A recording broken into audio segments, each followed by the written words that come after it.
Supply ng kuryente sa mga lugar na hinagupit ng Bagyong Nando, ating alamin kasama si Administrator Antonio Almeda ng National Electrification Administration o NEA. Admin, magandang tanghali po. Good afternoon. Good afternoon po. Sir, sa inyong assessment, ilang consumer connections po ang apektado ng pananalasa ng Bagyong Nando sa ngayon at saang mga lugar po ito at ano po yung mga hakbang ng NEA para maibalik ang supply ng kuryente? Okay, to start with, there are about 480,000 household connections affected. No? Isa-isa lang natin. Sa Abreco, there are more or less 55,000 connections that are still in total power interruption. The cause of power interruption is the backbone line of NGCP. I think there's a fault on that. So we are awaiting the measures of NGCP on how to restore power in the areas of Abra. In Batanelco, there are about only 7,000 connections that are affected now as we speak, because Batanelco is composed of 3 major islands. Sa Basco, I think Basco is well okay, pero yung sa dalawang island na let me see, sa dalawang island sa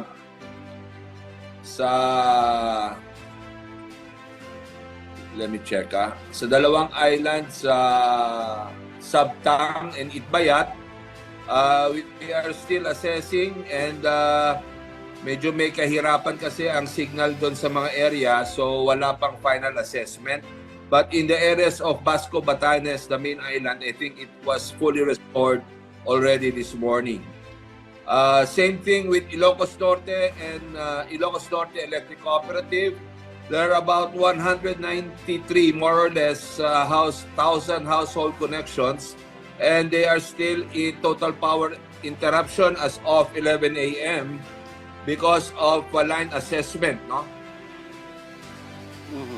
And there are ongoing line assessment right now kung meron kailangan i-restore na poles or if there was any fault in the substation operations. In the area of Cagayan Electric Cooperative 1, there are about 6 out of 12 municipalities that are still in partial power interruption. That 6 out of 12 municipalities, there are about 66,000 households connections still. Also in Cagelco 2, I think, which is more hardly hit than Cagelco 1, there are 22 out of the 22 municipalities are greatly affected. It also affected about 156,000 households. Though there are only partial power interruption right now due to various causes, one of which is the NGCP backbone still, and the other reason is toppled poles of the 69 kV line of Cagelco 2. Admin, dito po sa mga nabanggit nyo na may power interruption, ano po yung klase po o uri ng damage doon sa linya po ba o doon po sa mga mismong nag-generate o nag-transmit po ng electricity? Well, in the case of Abra and Cagelco 2, there is a fault in the NGCP backbone. No? So that's the transmission line. And we have to await some a feedback from NGCP of when and how will it be restored, if it can be restored within the day. But on the areas of Batanelco, Batanes, Ilocos Norte, and Cagelco 1, it is the standard line assessment or assessment of damage from the distribution poles. I don't think there is any contributory factor from NGCP backbone.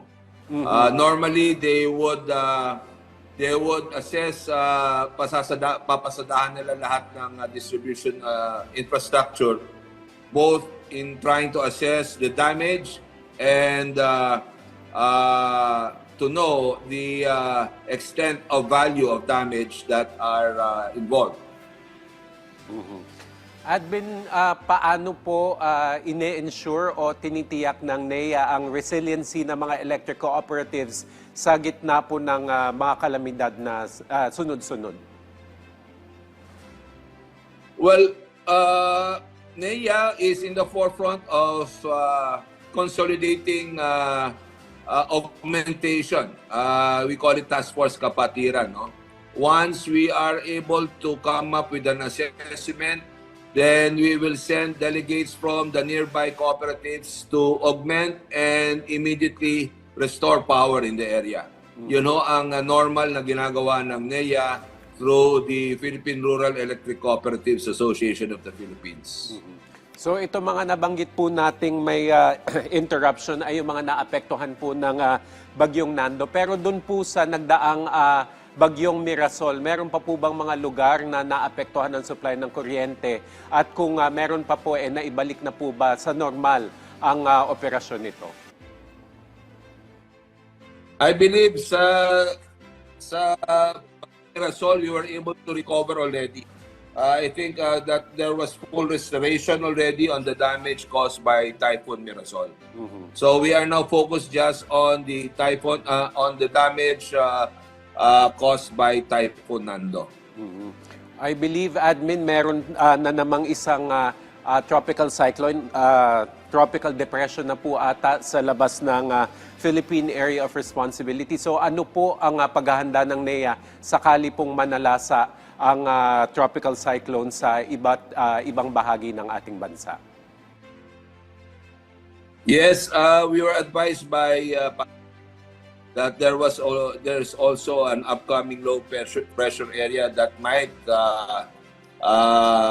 be considered a typhoon.